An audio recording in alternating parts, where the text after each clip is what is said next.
Hello dear students. तो आज हम क्लास 11th का बायोलॉजिकल क्लासिफिकेशन का लेक्चर देखने वाले हैं। बायोलॉजिकल क्लासिफिकेशन में हमारे 2 लेक्चर पहले ऑलरेडी हो चुके हैं। अब हम देखते हैं कि जो क्लासिफिकेशन है इसको किस तरह से डिवाइड किया गया है, जो अलग अलग एरास के हिसाब से अलग अलग टाइम के अकॉर्डिंग किस तरीके से क्लासिफिकेशन दिए गए, अलग अलग साइंटिस्ट ने क्या क्या बोला क्लासिफिकेशन के टाइम पर, अलग अलग साइंटिस्ट ने उनकी क्या राय दी और उन्होंने किस तरीके से क्लासिफाई किया, और जो अलग अलग साइंटिस्ट थे उनके क्लासिफिकेशन को यहाँ पर अलग अलग कैटेगरीज में डिवाइड किया गया है। तो मेनली अगर हम बात करें बायोलॉजिकल क्लासिफिकेशन चैप्टर के अंदर, तो यहाँ पर हमें एनसीईआरटी के अंदर 3 तरह की क्लासिफिकेशन की बात की गई है और वही हमें याद रखना है, क्योंकि मेनली 3 तरह के ही क्लासिफिकेशन होते हैं। क्लासिफिकेशन को हम 3 टाइप्स में डिवाइड करते हैं। पहला क्लासिफिकेशन जो होता है वो होता है आर्टिफिशियल क्लासिफिकेशन। पहला होता है आर्टिफिशियल क्लासिफिकेशन, सेकेंड होता है नेचुरल क्लासिफिकेशन और थर्ड होता है फाइलोजेनेटिक क्लासिफिकेशन। एक एक को डिटेल में हमें देखना है। इसके बाद में आपको कोई भी डाउट यहाँ पर होना नहीं चाहिए इस पर्टिकुलर टॉपिक में, यानी कि सारे के सारे कॉन्सेप्ट 100% क्लियर होने चाहिए, वो चाहे आप 11th के लिए पढ़ रहे हैं या फिर नीट के लिए पढ़ रहे हैं। तो देखिए यहाँ पर समझने की कोशिश करना है। यहाँ पर आर्टिफिशियल क्लासिफिकेशन जो है, आर्टिफिशियल क्लासिफिकेशन का सिंपल सा मतलब है कि यहाँ पर जो कैरेक्टर्स लिए गए हैं वो केवल ग्रॉस मॉर्फोलॉजी ली गई है। यहाँ पर अगर किसी भी ऑर्गेनिज्म को क्लासिफाई करने के लिए ओनली ग्रॉस मॉर्फोलॉजी को ही कंसिडर किया जाता है, तो इस टाइप के क्लासिफिकेशन को आर्टिफिशियल क्लासिफिकेशन कहा जाता है। अच्छे से एक एक चीज पॉइंट को नोट करना कि अगर किसी भी क्लासिफिकेशन के लिए ओनली अगर ग्रॉस मॉर्फोलॉजी यानी कि किसी भी ऑर्गेनिज्म की केवल मॉर्फोलॉजी, उसकी एक्सटर्नल मॉर्फोलॉजी को ही केवल देखा गया है, तो ऐसे में उस क्लासिफिकेशन को हम आर्टिफिशियल क्लासिफिकेशन कहेंगे। आर्टिफिशियल क्लासिफिकेशन जो स्टार्टिंग के जितने भी क्लासिफिकेशन थे वो मेनली ग्रॉस मॉर्फोलॉजी के बेसिस पर थे और इसलिए ये सारे आर्टिफिशियल क्लासिफिकेशन के अंदर आते हैं। जैसे कि देखिए कैरोलस लिनियस के जो क्लासिफिकेशन था, आपको पता है कैरोलस लिनियस ने बाइनोमियल नोमेनक्लेचर दिया था, 2 किंगडम क्लासिफिकेशन दिया था। ये सब किसने दिया है? कैरोलस लिनियस ने। तो जो उनका बाइनोमियल नोमेनक्लेचर यानी कि वो तो नाम वाला उन्होंने दिया, बट ये जो 2 किंगडम क्लासिफिकेशन दिया है उन्होंने, वो किसके अंदर आता है? वो भी आपका आता है आर्टिफिशियल क्लासिफिकेशन के अंदर। यानी उन्होंने क्या कहा था कि जिनके पास सेल वाल है बाहर वाली वो प्लांट होते हैं, और जिनके पास सेल मेम्ब्रेन होती है बाहर वो एनिमल्स होते हैं। केवल एक्सटर्नल मॉर्फोलॉजी के बेसिस पर डिवाइड कर देना, ये क्या है? ये ही है आर्टिफिशियल क्लासिफिकेशन। तो पहला कैरोलस लिनियस का क्लासिफिकेशन जो है ये भी आर्टिफिशियल क्लासिफिकेशन के अंदर आता है। अरिस्टोटल का क्लासिफिकेशन जो है ये भी किसके अंदर आता है? अरिस्टोटल का क्लासिफिकेशन जो है वो भी आता है आपके आर्टिफिशियल क्लासिफिकेशन के अंदर। अरिस्टोटल ने क्या कहा था? अरिस्टोटल ने एनिमल्स के लिए कहा था कि जिनके पास रेड ब्लड सेल्स नहीं होती उन्हें अनेमा कहते हैं, और जिनके पास रेड ब्लड सेल्स होती हैं उन्हें इनेमा कहते हैं। ये 2 टर्म दिए थे इन्होंने, अरिस्टोटल ने 2 टर्म दिए थे। जिनके पास रेड ब्लड सेल आरबीसी होती है वो इनेमा है, और जिनके पास रेड ब्लड सेल्स नहीं होती वो अनेमा है। अच्छे से याद रखना। थियोफ्रेस्टस का क्लासिफिकेशन, थियोफ्रेस्टस का क्लासिफिकेशन मेनली प्लांट्स के लिए था। इन्होंने प्लांट्स को मेनली 4 कैटेगरीज में डिवाइड किया था। जो अरिस्टोटल है उन्होंने भी प्लांट्स को 3 कैटेगरीज में डिवाइड किया था स्टार्टिंग में, जैसे कि उन्होंने ट्री, हर्ब्स एंड श्रब कहा था। इन्होंने प्लांट के लिए कहा था अरिस्टोटल ने tree, herb and shrub 3 categories में डिवाइड किया था। जबकि अगर हम बात करें थियोफ्रेस्टस की, तो थियोफ्रेस्टस ने प्लांट को 4 कैटेगरीज में डिवाइड किया था। नोट कर लेना एक एक चीज को। पहली कैटेगरी थी इनकी ट्रीज जो सबसे बड़े होंगे उन्हें ट्रीज कहेंगे, फिर श्रब, फिर अंडर श्रब,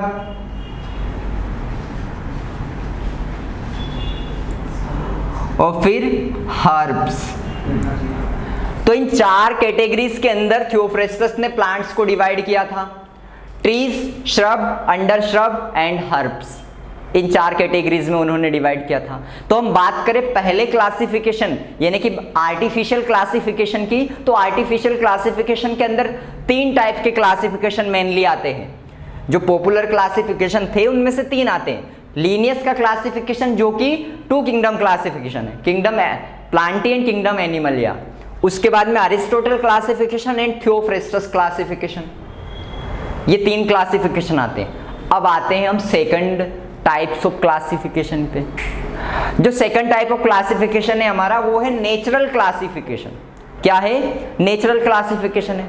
इसको समझने की कोशिश करना, नेचुरल क्लासिफिकेशन का मतलब क्या है। नेचुरल क्लासिफिकेशन, आपने समझा कि जो आर्टिफिशियल क्लासिफिकेशन है उसके अंदर हम केवल ग्रोस मॉर्फोलॉजी को ले रहे हैं, एक्सटर्नल मॉर्फोलॉजी को ही कंसीडर कर रहे थे। बट यहां पर क्या करते हैं हम, जो हमारा नेचुरल क्लासिफिकेशन है इसके अंदर हम एक्सटर्नल मॉर्फोलॉजी के साथ साथ, इसके अंदर हम क्या करते हैं, एक्सटर्नल मॉर्फोलॉजी के साथ साथ उसकी एनाटॉमी, मॉर्फोलॉजी प्लस एनाटॉमी दोनों को मेनली कंसीडर करते हैं। अगर किसी क्लासिफिकेशन के अंदर हम उसके बाहरी जो कैरेक्टरिस्टिक्स होते हैं यानी कि उसकी मॉर्फोलॉजी होती है और उसकी जो अंदर वाले कैरेक्टरिस्टिक्स यानी कि एनाटॉमी है, अगर दोनों को अगर हम कंसीडर करते हैं क्लासिफिकेशन के अंदर तो इस टाइप के क्लासिफिकेशन को नेचुरल क्लासिफिकेशन कहेंगे।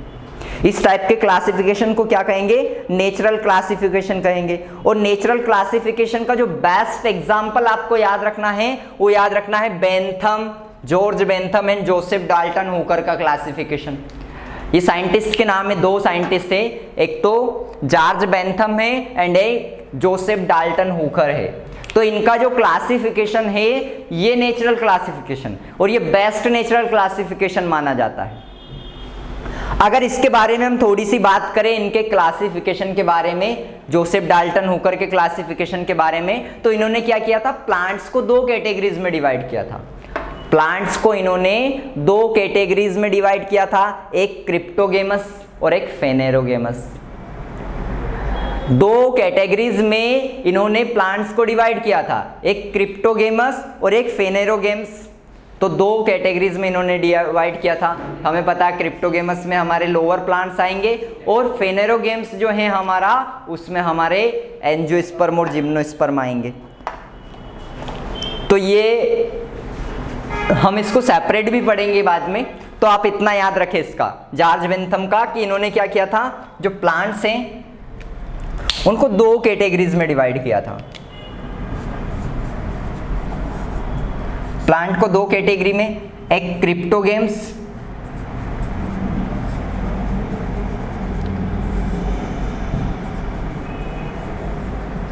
एक फेनेरोगेम्स, और इसके अंदर हमारे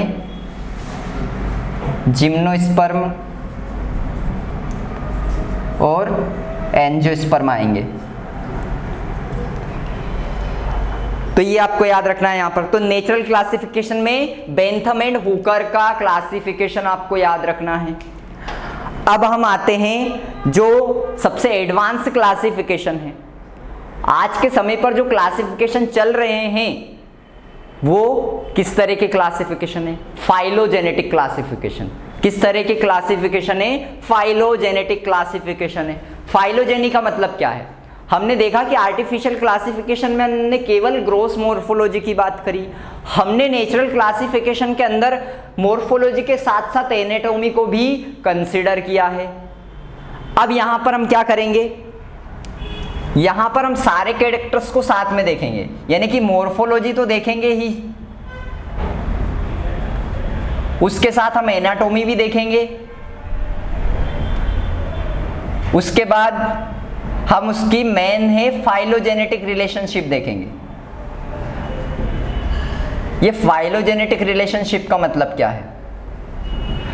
फाइलोजेनेटिक रिलेशनशिप का मतलब होता है इवोल्यूशनरी हिस्ट्री उसकी। किसी ऑर्गेनिज्म की अगर हम इवोल्यूशनरी हिस्ट्री देखते हैं कि उसका इवोल्यूशन कैसे हुआ है, उसके एंसेस्टर कैसे थे और आज वो ऑर्गेनिज्म कैसा है, किस तरह से उसमें कैरेक्टर्स का ट्रांसफर हुआ है, किस तरह से उसके अंदर इनहेरिटेंस हुआ है, ये सब चीजें हम वहां पर कंसिडर करते हैं। तो अगर किसी क्लासिफिकेशन के अंदर हम किसी ऑर्गेनिज्म की ग्रोस मॉर्फोलॉजी को भी देख रहे हैं, उसका एनाटॉमिकल स्ट्रक्चर भी देख रहे हैं, और साथ में अगर हम देख रहे हैं कि ऑर्गेनिज्म का इवोल्यूशन कैसे हुआ है।